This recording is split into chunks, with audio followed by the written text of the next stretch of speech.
Hello, my dear friends. I am Jyotirvid Pavan Kumar.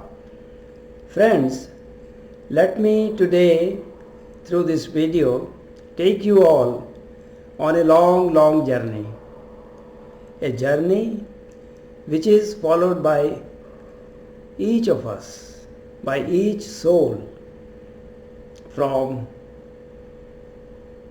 separating from the ultimate one reality, incarnating on the physical material worlds, then getting liberation from here, going on to the astral planes of existence, and after liberation from the astral planes of existence, going to the causal worlds, and ultimately getting the release from all the three bodies, physical, astral and causal, merging in the ultimate, eternal, unmanifested ocean of bliss or God.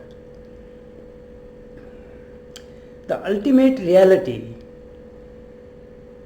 when it is unmanifested,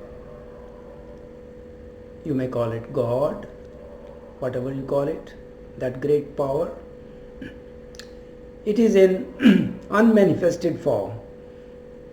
Then it occurs to that power to enact the play of creation, existence and dissolution.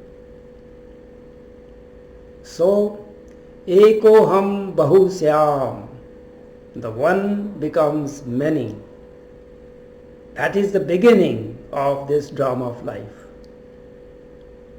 So, when the one becomes many, then all the souls separate from the ultimate one reality. Consider each as individual, separate from the others, being ignorant of its ultimate oneness. So it is like waves in an ocean. Each wave or soul in this matter, because of ignorance, because of separation from the one ocean, consider itself as individual. So that is the beginning of ignorance. So each soul has to evolve.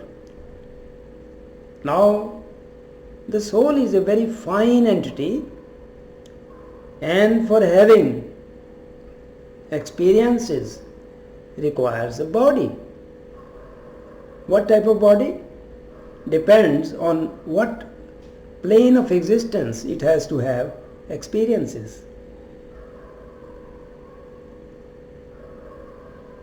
So it takes three bodies.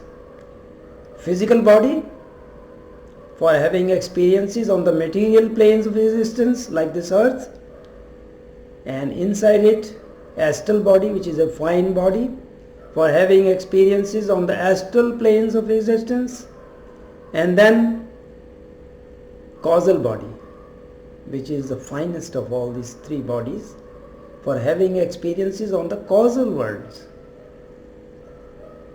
which is a world of ideas only. So this physical body, which is made up of 16 chemical elements, and the astral body consists of 19 fine subtle elements. So 19 plus 16 equals 35. So the causal body has 35 ideas which manifest in astral and physical form.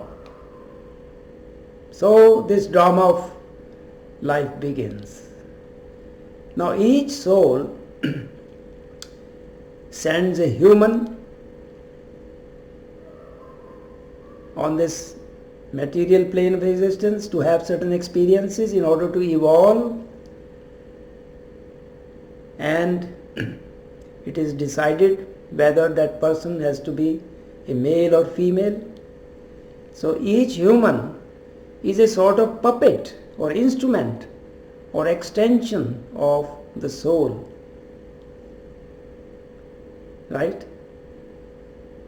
Now, before birth, a broad map is decided. What type of experiences that person has to undergo for learning specific lessons. So,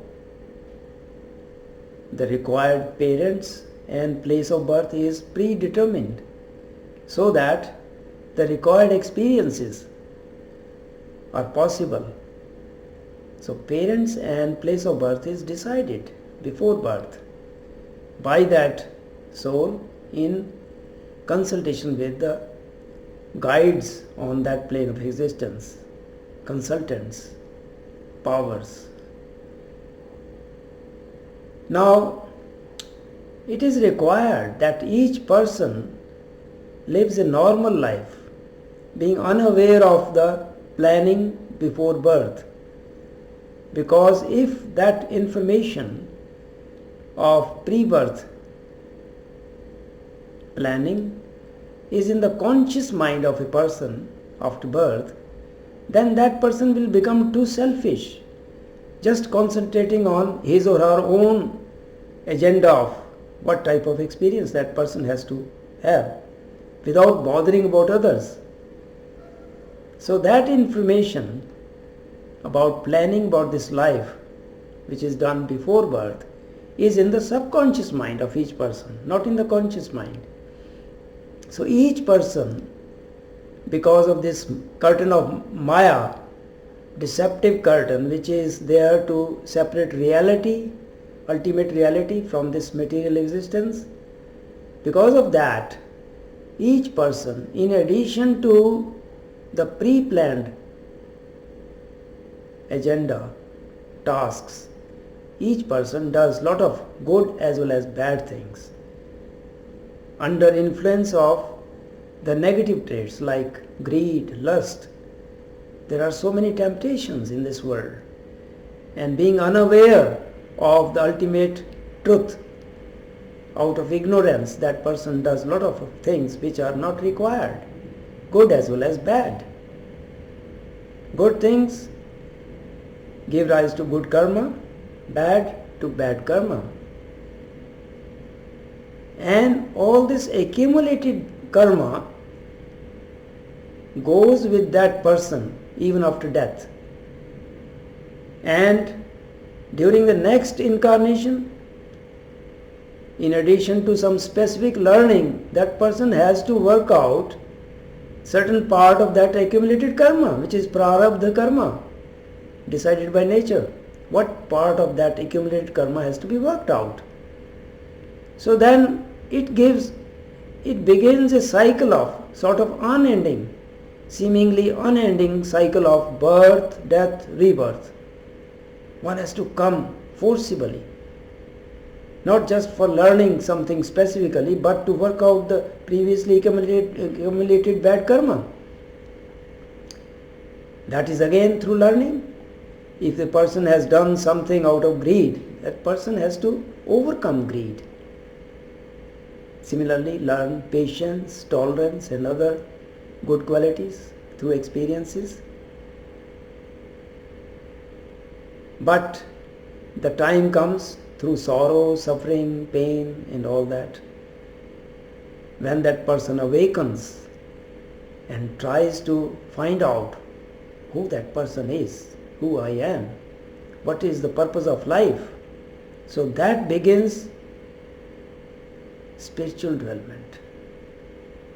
Then ultimately, after awakening and working out all the accumulated karma, one gets moksha, liberation, nirvana. But that is only nirvana or moksha or liberation from this physical existence. So after death, that entity goes on to the astral plane of existence and doesn't have to come back on this material planes. Doesn't require any more physical body. But the astral body on the astral planes of existence becomes that person's physical body. And then life begins on the astral planes of existence, life after life. And then that a person accumulates astral karma, which has to be ultimately worked out there on the astral planes. And only after that, that astral being is liberated from the astral planes of existence and goes on to the causal worlds. Causal world is very thinly separated from the ultimate reality of God. And after liberation from the causal worlds, then that person doesn't require any body, physical, astral or causal, because all the learning has been done. And then the entity merges in that eternal, unmanifested ocean of bliss or God. On the astral planes of existence, there are two types of entities. Each one of us, humans, during sleep, go to the astral plane of existence at night or during day, during sleep. Yes, you may remember it or not, you may believe it or not, but we do go through astral traveling. I remember many of my exertions during sleep. You too can, but that is a separate thing. I will explain in some other video. The great Tibetan Lama Lobsang Rampa has written a lot about this. You will benefit by reading his books. On the astral planes, there are two types of entities. One, temporary visitors like us, going during sleep on the astral planes through astral traveling, coming back on awakening in the morning. And after liberation from the physical existence, that is moksha or nirvana, then one becomes a permanent resident of astral worlds, astral planes of existence. And then life begins there. So life after life one evolves, but also accumulates astral karma, which has to be worked out on the astral planes.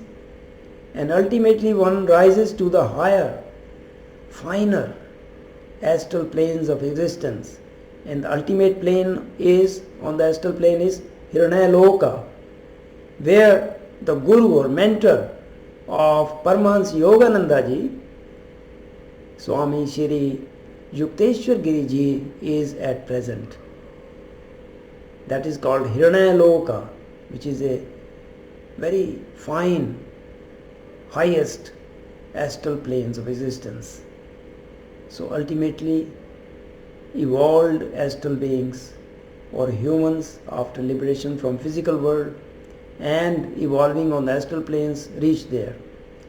The great Tibetan Lama Lobsang Rampa has mentioned Hiranyaloka as Patra, and he is presently there along with his guru. Many evolved souls who lived on this earth are there on this Hiranyaloka or Patra.